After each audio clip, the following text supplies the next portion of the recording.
this was the biggest failure I'd had up in my business career. I was like, I guess we're done. This guy's smart. He's intelligent. He knows what he's doing. If he's not going to invest, nobody's going to be interested. And I slept on it for a couple nights. And I got up a couple days later and I was pissed. I was like, you know what? Let me just go play around with this thing again. I had a workout in on the Core 10 trainer at the time.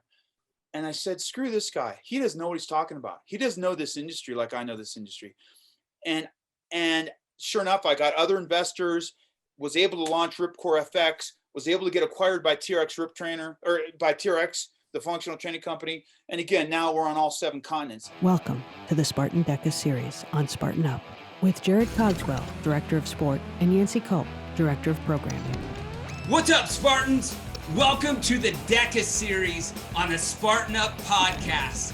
I'm your co-host, Jarod Cogswell, along with my brother and Director of DEKA Programming, Yancey Culp.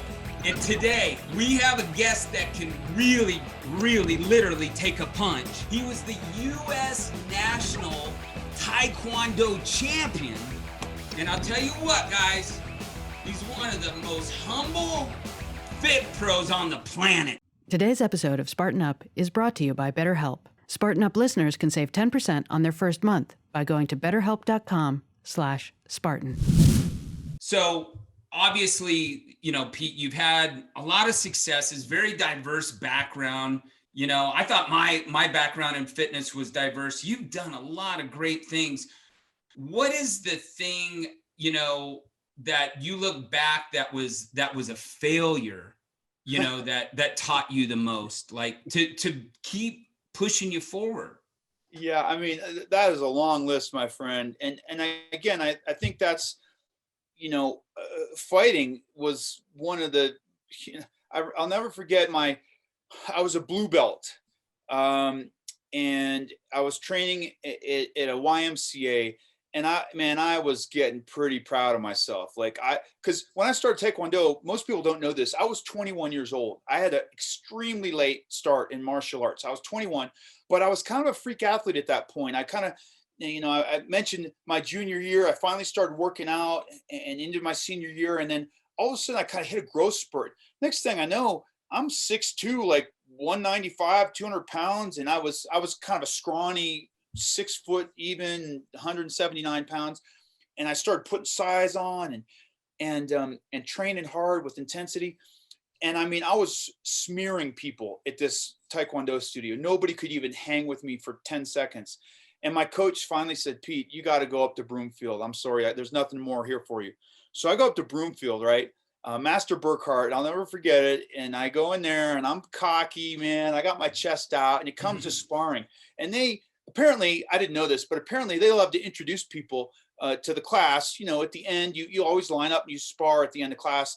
But they kind of had this ceremonial gauntlet. So all the black belts line up. And by the way, some of these are gals that can't be 150 pounds, you know, and here I am 205 at this point, just jacked and fast and athletic and aerobically fit. And I go one by one. I think a 12-year-old kid kicked me in the head. The second guy I sparred. And then I get down to like the 4th and the 5th degree black belts, and Mr. Benton hit me with an overhand right. I was like a pinball. And at the end of that class, I was like, maybe this isn't the sport for me. I thought I was such a badass. And the instructor said, Pete, hang through this. You're going to get better so fast. And literally within 6 months, I could hang with any guy or gal in that class. And after a year, I was kind of the premier athlete and student in that class, partly because of my weight. There was definitely better martial artists, hands down, technically. But, you know, when you're 6'2", 205, you know, and you can throw a punch and a kick fast with power, it's a scary thing. So that was a great lesson athletically. My best lesson business-wise, and I think this might resonate with some of the business owners, I went to an investor early on. I created a product called the Core 10 Trainer, which became the Ripcore FX, which became the TRX Rip Trainer. So it wasn't like overnight. It was like, but I started out, you guys, they've even got it because I think this is kind of cool. So you see this? It's a wooden dowel. Literally, this is the closet rod I took off my closet. There's the elastic resistance. It's got a little carabiner on there. It might even say, look at that, Core 10 Trainer. Can you see that? Anyhow, that's the first prototype. And I went to this investor, and this guy was a hot shot. He'd invested early in Twitter, and he's up on Red Mountain, $20 million house and all this. Real nice guy. And I went and gave him the presentation and said, hey, I think I've caught something that's going to change the way we train for rotation in sports and in daily life. And he said, yeah, okay. And they looked at my financials and they said, well, why don't you give me a 3-year profit and loss statement? I'd done a year. And if you've ever done a profit and loss, it is brutal. I mean, you're just crunching numbers, you're making everything up, but it's got to make sense. So me and my buddy are like, oh, so we go back, we do a 3-year profit and loss statement. We come back a couple of weeks later, like, we got it, Jerry. What do you think about this? He said, I've been thinking about that. And he said, I just can't see me ever investing in a stick and a cord. And I left that meeting. This was the biggest failure I'd had up in my business career. I was like, I guess we're done. This guy's smart. He's intelligent. He knows what he's doing. If he's not going to invest, nobody's going to be interested. And I slept on it for a couple nights. And I got up a couple days later and I was pissed. I was like, you know what? Let me just go play around with this thing again. I had a workout in on the Core 10 trainer at the time. And I said, screw this guy. He doesn't know what he's talking about. He doesn't know this industry like I know this industry. And sure enough, I got other investors, was able to launch Ripcore FX, was able to get acquired by TRX Rip Trainer, or by TRX, the functional training company. And again, now we're on all 7 continents. So where are you at now, Jerry? How's that for a stick and a cord? The competitor came in, yeah. But you know what? It is one of those motivators when somebody says you can't do something or they don't believe in what you're doing in your whole heart and your soul. And obviously your experience and expertise definitely came into play here, man. So I love that story. I also love the fact that not just with Taekwondo, you were getting beat up by a 12-year-old, but 6 years after you started, you were the captain of the U.S. national Taekwondo team. So, come on, man. Yeah. Sometimes we get geeked out on things, and I got geeked out on Taekwondo. I mean, I had pictures of Bruce Lee and Jackie Chan and Jean-Claude Van Damme. It's like Dr. Wayne Dyer talks about that, the power of intention, and surround yourself with who you want to be and what you want to become. And I mean, I just ate, slept, drank Taekwondo 24/7. I stretched probably 3 times a day. I could do a total axe kick over my head. And within, so I started when I was 21. By 24, I was on the U.S. national team, went to my first world championships in Kuala Terengganu, Malaysia. 2 years later, I was selected as team captain, which was a huge honor, and went and supported the team in St. Petersburg, Russia. Had a podium placement there, took 3rd place, and then and it even made the team in Argentina. And I was, at that point I was getting not old, but 29, and my joints. I'd had a bunch of knee surgeries. I grew up in Colorado skiing and wanted to be a professional ski racer, and it didn't happen because I didn't live in a mountain town. But I skied like I was, Scott Schmidt or Glenn Plake, if for any old folks out there that know ski, Warren Miller stuff. We all know Glenn Plake. Yeah. So, I mean, my knees were exploded and stuff, but I still made the national team in 99. And then I actually got into full contact kickboxing, and I was an ISKA super cruiserweight champion in 2001. That's the belt right here. Yeah. I'm proud of that one because I blew out my right shoulder a week before the fight. I had no right hand. And I won that majority or unanimous decision. So that was one of my best fights ever. You don't even put that on your bio, man. I mean, you're the cruiserweight champion of the world. No, it's Colorado. Oh, okay. Let's not get carried away. But it's I really fell in love with this, not just boxing, like the contact, but there's something that comes with contact. And you guys and gals, this if you've played hockey or football or lacrosse or whatever contact sport. But the training and the conditioning was really challenging for that because football, you can kind of be big and powerful. Taekwondo, you have to be so fast. I mean, it's everything speed. And there's a real science to training for speed. It's not like normal strength and conditioning. And so, and I'm not just talking about leg speed, like linear speed, like track athletes, which is hard enough as it is. I'm talking your hands, your torso, your high kicks, low kicks, everything. And I really fell in love with the science in trying to understand how to train. And by the way, I was injured all the time, so I was constantly rehabbing, which forced me to learn about physical therapy. And that's what got me into physical therapy. So it was kind of like, sports really dictated my entire career, from Taekwondo to physical therapy to trying to help physical therapists have a better workspace, and now into product invention. And who knows what's next. Hey, one of my final two questions, Pete, is who are your top, say, 3 influencers in your life? Just like kind of social media wise. Not just that. Somebody that's had an impact on your life. Yeah. For sure, my mom, for sure. Yeah.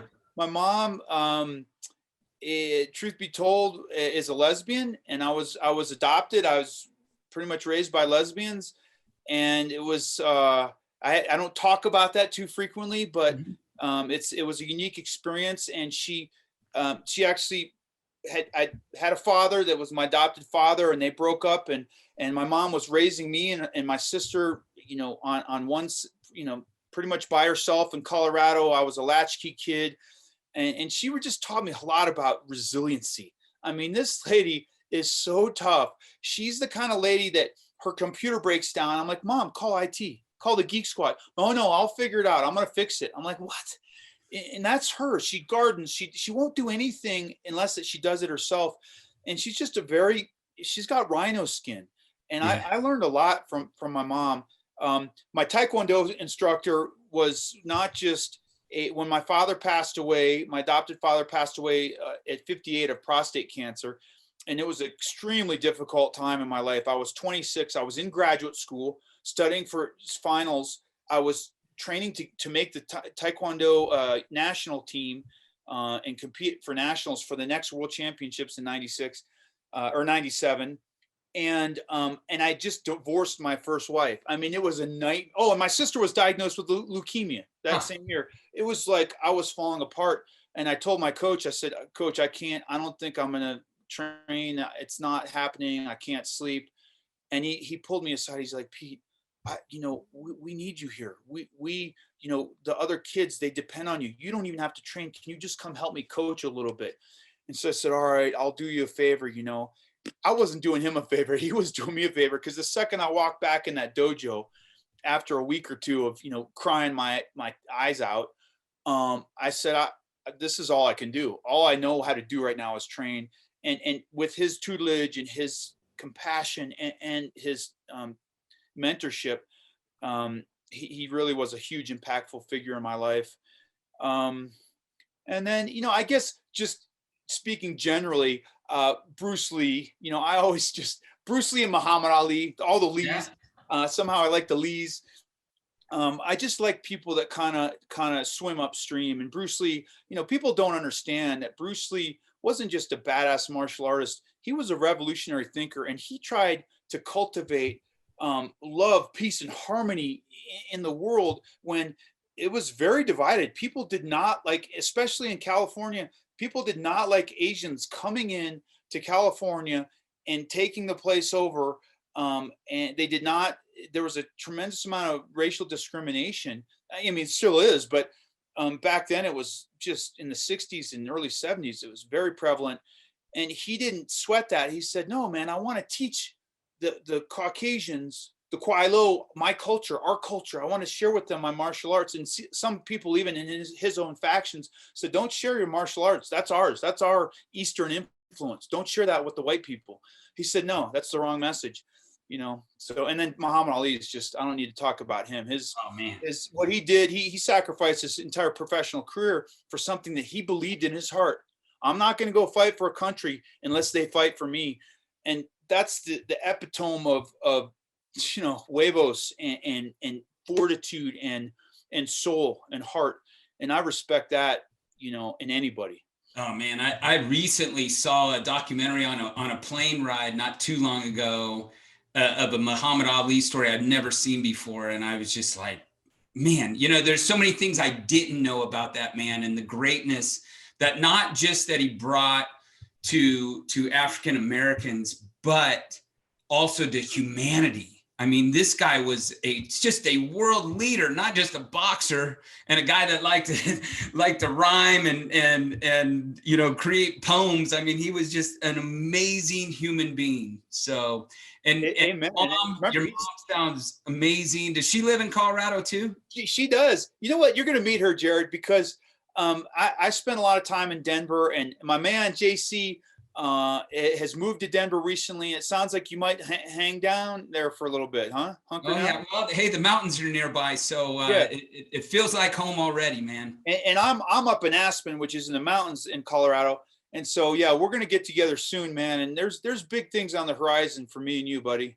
All right. I appreciate that. Hey, Pete, listen, man, you, like I said in the beginning of all this, you are one of the most humble, cool cats I've known in the industry. I'm honored that you came on the show today. How can people connect with you online? What's the best way? Yeah, I mean, I'm terrible at some social media, although I try to do it. I try to do Facebook. I try to do Twitter. I'm really kind of an Instagram nut right now, just because I think it's the most user-friendly platform for me personally. Yeah. So I'm at Pete Holman 1. Pete Holman 1, and in fact, I'll share with you where I got that from. This is my original black belt. So if you ever want to find me, Pete Holman 1. And the reason this is important, and it's why it's my Twitter handle and my Instagram handle, is because in all my time in Taekwondo, I never tested for anything more than a first-degree black belt.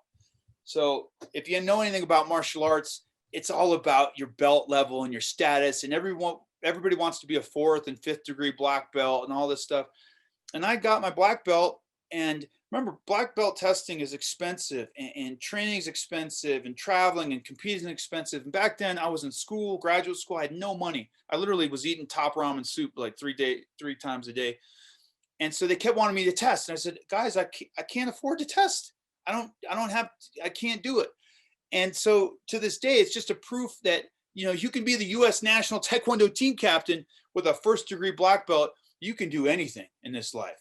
Yeah, that's awesome, man. So yeah, Pete Holman 1 at Instagram, Twitter. And I also have a website. It's called ph1performance.com. So if people want to find out a little bit more, and then all my connections are on there, ph1performance.com. And, you can check out my products and some of my education and what I'm doing. Well, if you want to follow one of the big players in the fitness industry, then get on Pete Holman 1.